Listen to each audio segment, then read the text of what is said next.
Hi everyone, this is Jim. Welcome to Round 11 coverage of the Zurich 1953 Candidates Tournament.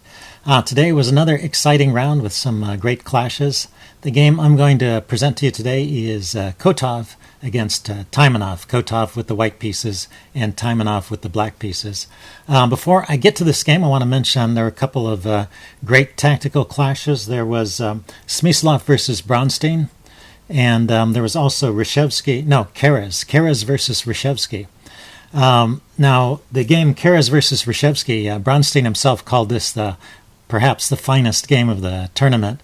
And apparently various grandmasters around the world tried to analyze this game for years afterwards, trying to determine who was better. It's a little easier with the chess engine these days, but it's a ferociously complicated game that ended in a draw where Keres had a wild attack.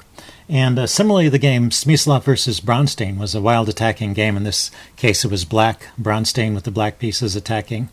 Also involved some sacrifices and also ended in a draw. Very interesting games to look at. So when I mention a game like this, if you ever want to find these games and check them out, you can find them on chessgames.com.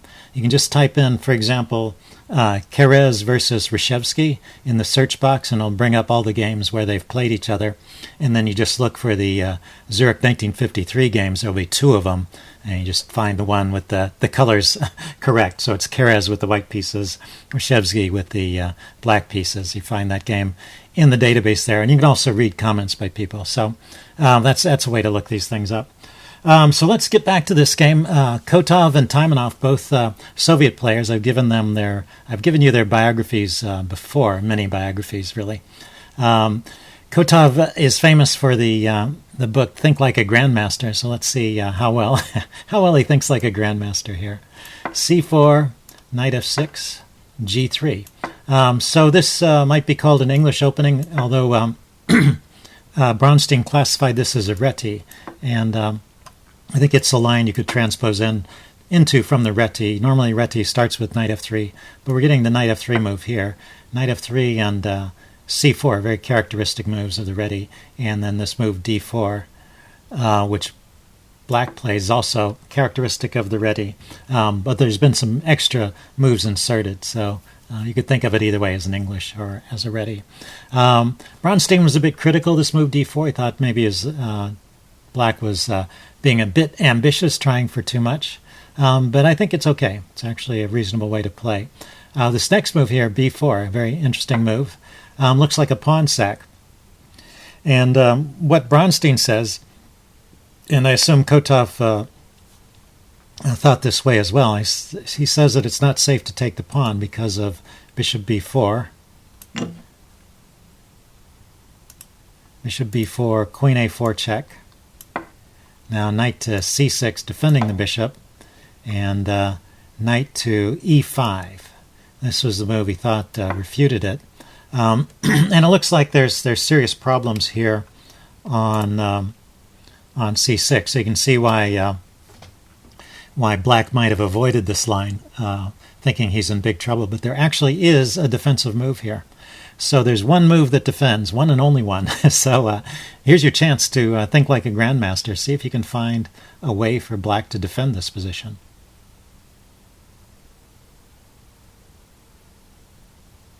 Okay, pause the video if you want some time to think about it. I'm going to give away the answer. First of all, I'm going to talk about what doesn't work. I mean, bishop e7, very natural defensive move.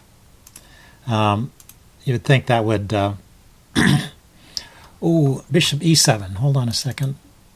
I meant to play bishop e7. Bishop e7 was suggested by Bronstein. This doesn't work, so let's just show this. I was also going to take a look at bishop d7 here. Knight takes c6. Now queen d7, cleverly trying to pin the knight and get the material back this way. Of course, you can't take immediately because the bishop takes with the check and fork on the rook. So after queen d7, it's possible to play knight a3, just leaving everything set up, and black is almost paralyzed. E5 is a suggested move by the chess engine, and then knight to b5. Cancel that. Knight to b5. Yeah, bringing the other knight in. blocking this pin, and now this knight is free to move. And after the exchange here, b takes c6, knight takes c7 check. And if the queen takes the knight, well, that's probably the best move. Then once again you have bishop takes, and cancel that. Oh, you have also queen takes. I guess queen takes is better. Queen takes, and after the exchange, bishop takes. And if you stop to count the pieces, say bishop d7 to block the check, grabs the rook. We've got 2 rooks and 2 bishops. Black has 1 rook, 2 bishops, and a knight. So white is the exchange up, plus he's got a better pawn structure here. Does he have an extra pawn? Yeah, he has an extra pawn plus the exchange. So anyway, a winning position for white. So let's back up a little bit. How about the immediate bishop d7? Does that work? And now you can just go ahead with the plan right away. This sort of demonstrates the basic problem here. You take the knight, and then if he takes back, you just keep taking. You've just unloaded too many pieces here, and you're going to pick up the rook in the corner here. Oh, back up. I didn't play that the most correct way. Oh, yeah, after you get rid of the knight, the quickest way, the best way to win is to grab the bishop there. The knight was also defending the bishop. So after the move, let's see. After black takes the bishop, queen a4 check, knight c6, and now knight e5, setting up all these threats on c6. There is one defensive move here, and it's pretty interesting that Bronstein didn't find it, but other people have found it since then. And presumably Taimanov didn't think of it either, or he would have perhaps played this way, just grab the pawn, because black is better after this. This is the move, rook b8. So what's the point of rook b8? Well, now the idea is you take the knight, and he takes back, and bishop is defended by the rook. So just bring the rook over to defend the bishop after the exchange. And now you can grab a pawn here, but, well, the king can block. Bishop d7, blocking with the bishop is probably best. And black is better here. So this would be a fine way for black to play. Let's just do a quick count of material. 1, 2, 3, 4, 5, 6, 7. Yeah, so the pawns are the same, and the pieces are the same, but I guess black is just a little better developed. He's got more of his pieces out. Yeah, white's still got pieces on the back rank. So anyway, white is doing black is doing fine in this position. So Kotov made a mistake here with this move b4, and Taimanov didn't call him on it. He played c5. So just a little interesting note to warm you up here. The game is just kind of getting started. So both sides continue with their development. Bishop b2, queen to b6, developing onto the queenside. This is part of Taimanov's long-term plan. He's trying to get some queenside pressure. Queen b3 to defend things over here. Knight c6, increasing the pressure. Now b5, locking things up, and knight to a5. And now here's a good point to start talking about their strategic plans, because this is an interesting example where both sides have a plan in mind, and they're sort of complementary in a way. Both sides get to follow through on their plans, and so we get to see this clash of the strategic plans and find out which one is better in the long run. So what are these plans? As Bronstein explains, Taimanov has used a similar kind of plan before and won many games with it, and his idea with the black pieces is to castle kingside, bring his bishops over to defend, and move his other pieces, his rooks in particular, to the queen side, and just try and create weaknesses on the queen side and win over here, while having a secure king defended by his bishops. So Kotov has a different plan, and his idea is to lock up the queen side and then evacuate it. He actually removes all his pieces from the queen side and puts them over on the king side so they can participate in a king-sided attack. And as a result, when black tries to break through, the idea is there's no big targets for him to attack on the queen side.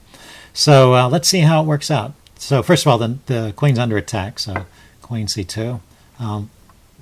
Preparing also to move over to the king side here. Bishop to d6. Preparing to castle.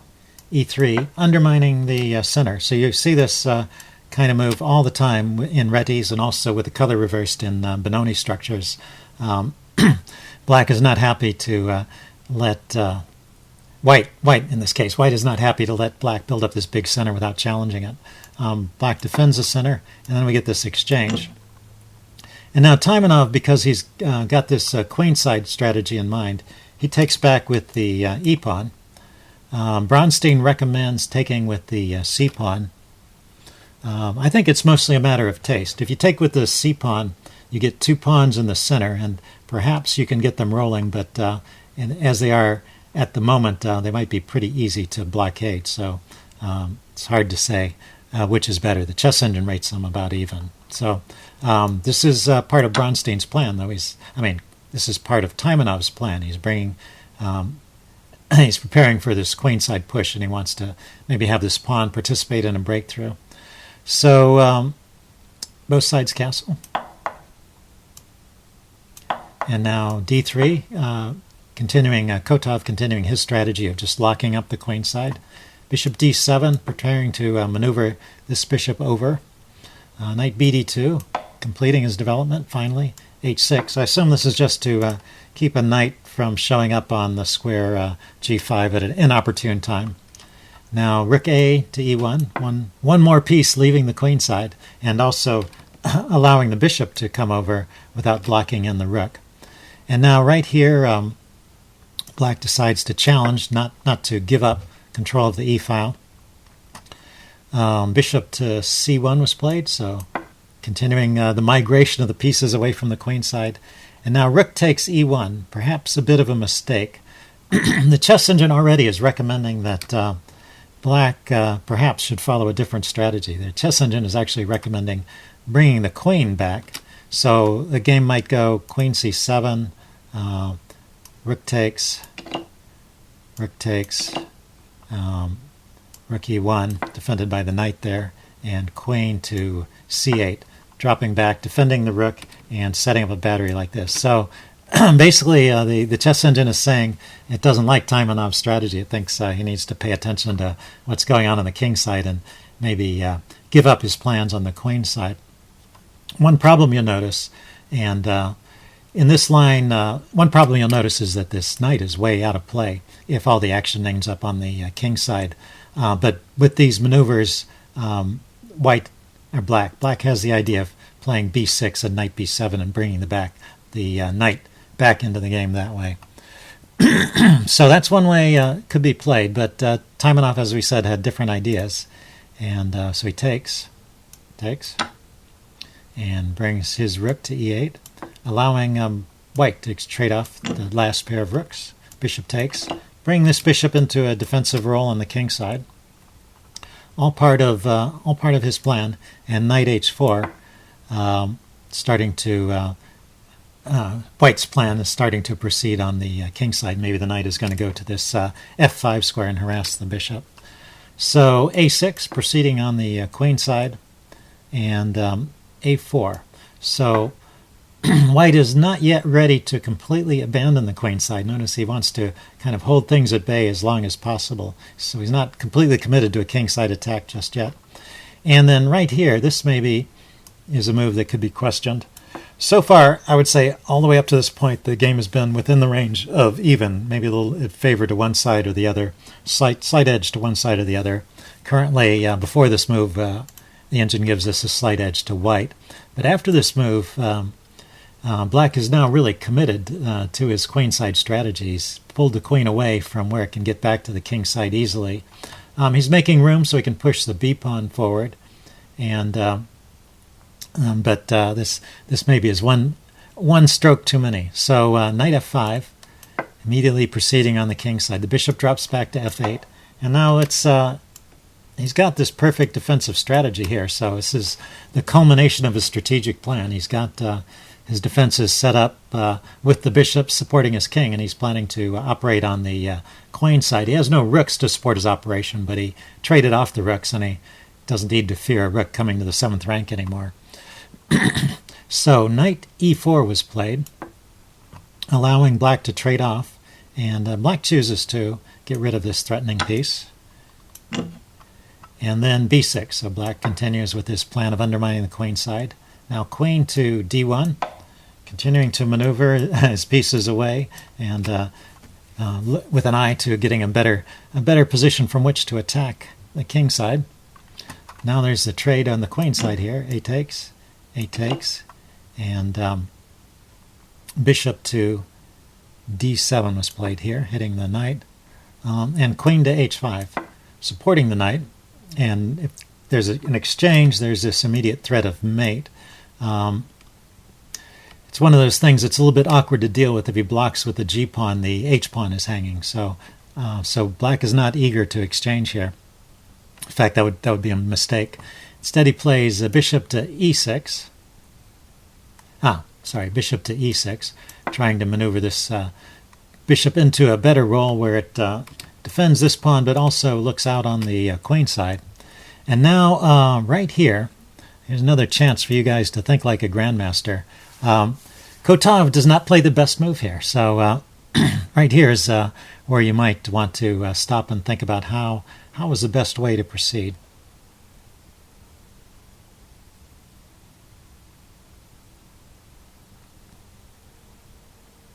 Okay, pause the video if you want some time to think about it. First of all, I have to say the engine gives the move king g2 as kind of a prophylactic move. But leaving that one aside, it's actually possible right here to play knight takes h6. And this is one of these moves where you should play it if you get the chance. Pretty much taking is forced, otherwise black is down a pawn for nothing. And then the bishop comes in, and this is looking pretty good. It's best for black to keep trading off pieces. So, if you looked at it this far and you said, I don't see where the attack is, maybe it's something that's pretty deep. But what you do is you get, first of all, this knight is still out of play. So you've got a queen and a bishop attacking the king, where there's a queen and the bishop defending, but you also have these pawns here, and I think that's the critical difference in why this is good. So black tries to bring the knight into the game with the move knight b3. I guess it's going to come around this way and harass the bishop. It's possible to play king g2 here. Okay, so eventually you need to play king g2 to get away from some checks, I guess. And now queen to d7, bringing the queen in to try and defend over here. And then let's back up. Was that the best move? Suddenly the evaluation changed there. After king g2, the engine sometimes it tries a couple different strategies. So queen a5 it's trying now. Let's see if this one works. Queen a4, back up, queen a5. Maybe with the idea of coming in and harassing the pieces from behind. But yeah, this doesn't work either. Bishop h7 check. And king to h8 is forced. And bishop to f5 check. King to g8. And now bishop takes e6. Queen takes e6. So now it's 3 pawns for the knight. And these are 3 killer pawns, right? They're protected, they're passed, and it's just a matter of time before these pawns come in and win. So the other way of defending, which I was going to show, is probably a little better. So let's go back. Knight takes h6, g takes h6, bishop takes, queen takes h6. Now knight b3, king g2. And instead of queen a5, queen d7 is maybe a slightly better try to defend. But still there's a similar problem. So bishop h7 check, and the king has to run to h8. Can't go that way because the queen's guarding it. And now g4. And these pawns start rolling. And it's not... can the bishop just take that pawn? I guess it's not safe for the bishop to take the pawn because of... bishop f5 check wins the queen. Yeah, the bishop is needed there to defend the queen. So g5, h5, g4. Black is just in big trouble and white is winning. So there was a winning attack there. If you guys thought that knight takes h6 was a good idea, I'll give you credit for that, even if you didn't see all those variations. It's one of those moments where it's just sort of crying out for an attack. Instead, Kotov played bishop to f4. And right here, this gives one shot for black. So you had your chance with white, how you could win with white. Here is your chance with black. How can you think like a grandmaster, and can you hold this game? This is very tactical, but there's a tactical continuation that actually allows black to draw from this point. Okay, pause the video. If you want time to think about it, I'm going to give this one away now. Knight takes c4. Sacrifice that knight. Knight takes c4. In a way, it's the culmination of black's strategy. He's got these pieces here defending his king, and he's got to get some counterplay going on the opposite side to make this thing work. And this was his one chance. Knight takes c4. So if you grab the knight, I think taking the knight is probably the only move here. Oh, actually, you can counterattack when knight takes h6. Okay, that gets into mindless, mind-boggling complexity, not mindless. Also drawing, though, at the end, so probably ending in some kind of perpetual check. But let's show the idea of the sacrifice. You take it, and you don't take back immediately. You throw in queen to a1 check. Okay, king g2 is the only move, and then you take here. And now there's a serious threat here of queen or bishop to f1, and there's no good way to deal with it. It actually leads to a mate. For example, if there's a nothing move, like what's a nothing move? Say bishop here, attacking a pawn or something, then queen f1 check. The king has nowhere to run except here, and then bishop here check. I just wanted to show you this idea. Picks up the queen, so you're immediately threatening to win the queen. You can try and defend with the move g4, so that after the queen check, you have a couple squares to run through, and there's no longer the skewer. But black is better here. So in fact, the only way to even hold a draw at this point is to play knight takes h6 check, getting in this line again. And so after an exchange here, and instead of taking back, playing this check, queen g4 check, bishop g7 blocking, queen c8 check, bishop f8 blocking, and then just repeating. So the threats against white's king are so serious that white has to bail out with a perpetual check, and it would end with a draw there. So if we back up to this position, right here, knight takes c4 was Taimanov's chance to hold the game. Instead, he played this move, knight b3, and this really completely justifies white's strategy. He's got his pieces completely poised for the attack. He's completely emptied out this whole sector of the board on the queen side, and this knight, which he was hoping to catch offsides, is now sort of wandering around in this empty space looking for a job.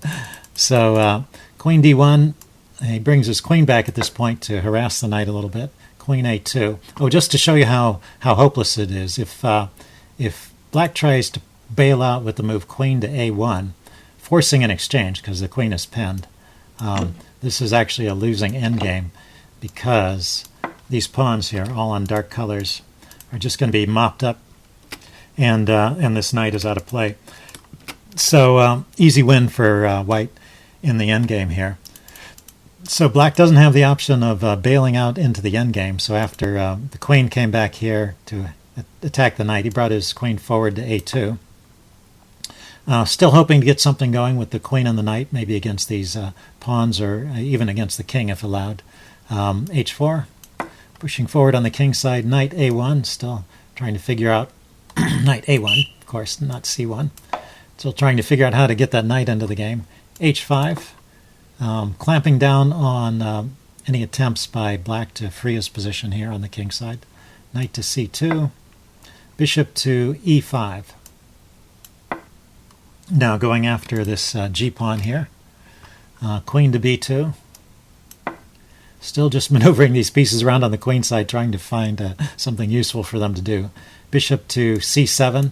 Now going after these pawns, he's got a strategy where black is just completely tied up. He's not even needing to do some kind of sacrificial attack. He can just keep black tied down by positional means, and then go after these pawns. So knight a3 was played here. Queen to g4, getting the queen back into the game. Queen to c1 check. King goes to g2. Knight to b1, still maneuvering with the knight and the queen. But right here, actually, this move was the last mistake.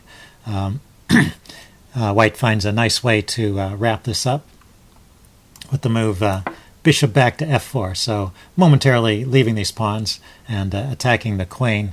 And after black blocks with the knight, maybe there's no other move really. If the queen moves away, what happens? Then, knight takes h6 now, with the queen out of the picture leads to a forced mate. So knight d2 is the only move here. But then there's a simple win with queen to e2 because the knight is pinned, and white wins a piece. And so black resigned at this point. So that's how the game wound up. Pretty nice example of strategic planning, long-term strategic planning. Hope you guys enjoyed that. Let me wrap up coverage of round 11 by talking about the results here. Okay, so after 11 rounds of play, we have Reshevsky still leading the pack at 7.5 points, although you have to keep in mind that Reshevsky has a bye day coming up sometime before round 15. Smyslov in second place with 7 points. And then behind them at 6 points, we have Najdorf, so he's in third place. And then at 5.5, we have a big tie, a bunch of players. There's Bronstein, Kerez, Petrosian. Petrosian's been on a tear. He's won 3 games in a row, so he's caught up with that group. Boleslavsky at 5.5, and Hervé at 5.5. Hervé, by the way, is kind of faded. He's lost a couple of games, so he's dropped off the pace. So in a way, it's starting to look like a two-horse race between Reshevsky and Smyslov, with Najdorf following on behind, but a point behind the leaders. So that's the way it stands after 11 rounds. Stay tuned. I'll be bringing you coverage of round 12. See you later. Bye.